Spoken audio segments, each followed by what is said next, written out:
You've probably noticed your grocery bill creeping up, sometimes by just a few dollars, sometimes by a lot more. Even when you stick to your usual list and buy the same items week after week, the total at the register keeps inching higher. Most people blame inflation, or point to supply chain issues that have made headlines in recent years. Stories about shortages, shipping delays, and global disruptions. But there's another, less obvious force at play. A hidden tax that quietly raises the cost of everything from cars to canned goods, and it's something most shoppers never see coming. This isn't about the sales tax you see on your receipt or the income tax you file every April. It's about tariffs, government-imposed fees on imported goods that add costs long before products ever reach the store shelf. These tariffs are built into the price of almost everything you buy, from electronics to everyday groceries. You won't find a line for tariffs on your grocery receipt, but make no mistake, they're there, quietly impacting your wallet every single day. These extra costs are set by decisions made in Washington, often with the goal of protecting American industries or jobs. But the result, whether intended or not, is higher prices for you and your family at the checkout. Now, the debate over who gets to make these decisions, Congress or the President, has landed before the Supreme Court, with consequences that could ripple through millions of American households. Tariffs are a powerful tool. They can be used to punish other countries, protect domestic companies, or respond to global events. But in the end, the price is paid by ordinary families, who see their budgets stretch thinner each month. Most people don't connect tariffs to their daily lives, but these hidden costs shape what you pay at the store, often without you even realizing it. Understanding this hidden mechanism is key to grasping the stakes in the legal and political battle now unfolding, a battle that could change how much you pay for everyday essentials. The story of rising prices isn't just about economics, it's about power, and who gets to decide the rules that affect your wallet. So who decides what you pay? The president, acting alone, or Congress, representing the people? That's the question now before the Supreme Court, and their decision could set a precedent for years to come. The answer will shape your financial reality for years to come, affecting not just your grocery bill, but the cost of living for every American family. A tariff is a tax on imported goods, one of the oldest and most widely used tools in economic policy. Governments have relied on tariffs for centuries, not just to raise revenue, but also to shape trade and protect local industries. When a product arrives from abroad, the U.S. government charges a fee to the importing company, not the foreign manufacturer. This fee is collected at the border before the goods ever reach store shelves. That cost is quietly baked into the final price you pay. So you never see a separate line for tariffs on your receipt. It's hidden, but it's there, affecting your wallet every time you shop. For example, if a $100 bicycle faces a 25% tariff, the importer pays $125 before adding shipping or profit. That extra $25 doesn't just disappear, it gets factored into the price you see in the store. That extra cost almost always gets passed to you, the consumer. Retailers and importers rarely absorb the tariff themselves. Instead, they adjust prices upward to cover the added expense. Tariffs quietly raise the cost of living, not just for imports, but for similar American-made products too. When imported goods become more expensive, domestic producers often raise their prices as well, since they face less competition from abroad. If foreign bikes cost more, domestic manufacturers can raise their prices and still compete. This means that even products made in the U.S. can become pricier, simply because tariffs have shifted the market. This ripple effect fuels inflation across a wide range of goods. As prices rise for both imported and domestic products, families feel the squeeze in their everyday budgets. Tariffs on raw materials like steel or aluminum make everything from cars to soda cans more expensive. Manufacturers pay more for the materials they need, and those costs are passed along the supply chain. Most products today rely on global supply chains, so a single tariff can impact countless industries.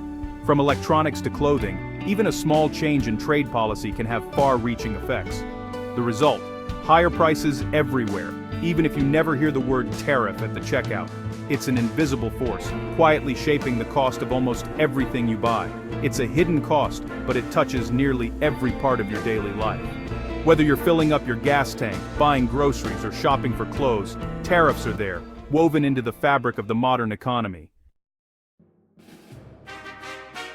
When tariffs hit, businesses face tough choices. Suddenly, the cost of imported goods rises, and companies must quickly decide how to respond in order to survive in a more expensive marketplace. Most simply raise prices, passing the cost to you, the consumer.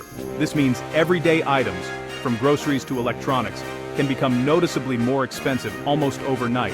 If competition is fierce, some absorb the cost, shrinking their profits and risking layoffs or closures. This can lead to pay cuts, reduced hours, or even entire departments being let go, as companies struggle to stay afloat. Others scramble to find new suppliers in countries not hit by tariffs, a costly, time-consuming process. Negotiating new contracts, testing product quality, and building new relationships can take months or even years. Some even move operations overseas to avoid tariffs, which can mean lost American jobs. Entire factories may relocate, leaving communities without their main source of employment. Every response creates ripple effects: higher prices, job losses, or business uncertainty. Families may struggle to pay bills, and local economies can suffer as businesses close their doors. The intended goal, protecting one industry, often leads to unintended harm in many others. Industries that rely on imported materials or parts can be hit especially hard, even if they weren't the original target. For example, a tariff on steel may help steelmakers, but it hurts automakers, appliance manufacturers, and construction firms. These businesses face higher costs, which can slow production and reduce hiring. Businesses must constantly adapt, but there are no easy options. Every decision comes with trade-offs, and the wrong move can mean falling behind competitors or losing loyal customers. The result is a complex web of winners and losers, with ordinary families often footing the bill. Even those not directly involved in affected industries can feel the impact through higher prices and economic uncertainty. Tariffs may sound like a tool for economic strength, but their impact is unpredictable and far-reaching.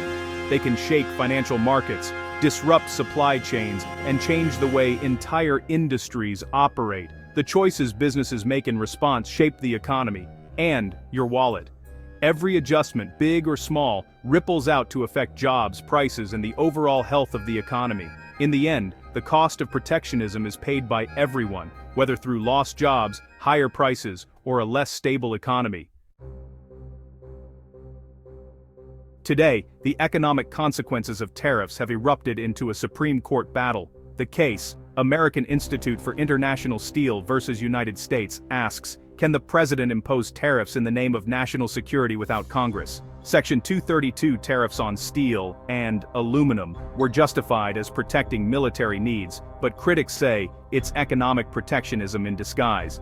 Businesses argue the president overstepped, using emergency powers for a trade war that raised costs for industries and consumers. The Supreme Court's decision could remove tariffs and lower prices, or set a precedent for even broader presidential power. The stakes: who controls trade policy, and how much power one leader should have over the economy. The outcome will ripple through every American household. The steel and aluminum tariffs were meant to revive struggling American industries and protect national security. Domestic steelmakers saw a boost, but for every job created, many more were lost in industries that rely on steel. Automakers, appliance manufacturers, and construction firms face soaring costs, leading to layoffs and higher prices. Retaliation from other countries hurt American exporters, sparking a trade war. The legal challenge now before the Supreme Court isn't just about law, it's about the real-world impact on thousands of businesses. Plaintiffs argue the national security justification was a pretext and that only Congress should set such sweeping economic policy. The core question: should one person have the power to reshape the economy, or should it be decided through the legislative process? The answer will determine how trade policy is made, and who pays the price. The stakes are not abstract, they're felt in every paycheck and every purchase. This is the economic reality behind the legal fight. The Constitution gives Congress the power to tax and regulate trade. For most of U.S. history, Congress set tariffs through debate and compromise. Over time, Congress delegated some authority to the president for speed and flexibility. Section 232 of the Trade Expansion Act lets the president impose tariffs if imports threaten national security. But how broadly can national security be defined? Recent tariffs stretch the definition, arguing that a weak industry is itself a security threat. Critics warn: This gives the president a blank check to set trade policy on almost any grounds. The Supreme Court must now decide, where is the line between emergency power and unchecked authority? The answer will shape the balance of power for generations. The Supreme Court faces two visions of American government. Supporters of broad presidential power argue the president must act quickly in a complex world, protecting economic and national security. They say Congress is too slow for urgent threats, and the president is best positioned to respond. Opponents warn that unchecked power undermines democracy and the rule of law. They argue Congress, accountable to the people, should control taxes and trade, not a single leader. Allowing unilateral tariffs risks abuse, political favoritism, and economic instability. The court must draw a line: emergency flexibility or constitutional overreach. The decision will define the limits of executive power. It's a test of checks and balances at the heart of American democracy. The outcome will affect every American's economic future. The legal battle began as soon as the steel and aluminum tariffs were announced. Steel importers sued, claiming Section 232 gave the president too much unchecked power. Lower courts upheld the law, citing old Supreme Court precedent and deferring to the executive branch. Appeals failed, but the Supreme Court agreed to revisit the issue, signaling a willingness to reconsider decades-old rules. Some justices have questioned giving the president such broad authority. Now, the court has a chance to redefine the balance of power between Congress and the president on trade. Years of legal wrangling have led to this pivotal moment. The ruling will set a precedent for how America makes economic decisions in the future. This Supreme Court case asks, who should decide America's economic future, a single leader or Congress? The answer will shape prices, jobs, and economic certainty for years to come. Limiting presidential power could mean more stability and lower prices, but less flexibility in a crisis. Affirming broad authority could lead to unpredictable tariffs and higher costs for consumers. The case is about more than steel or tariffs. It's a test of democracy itself. The justice's decision will echo far beyond the courtroom, shaping the balance of power in Washington. The hand that sets trade policy reaches into every American wallet. The question is, who holds that hand?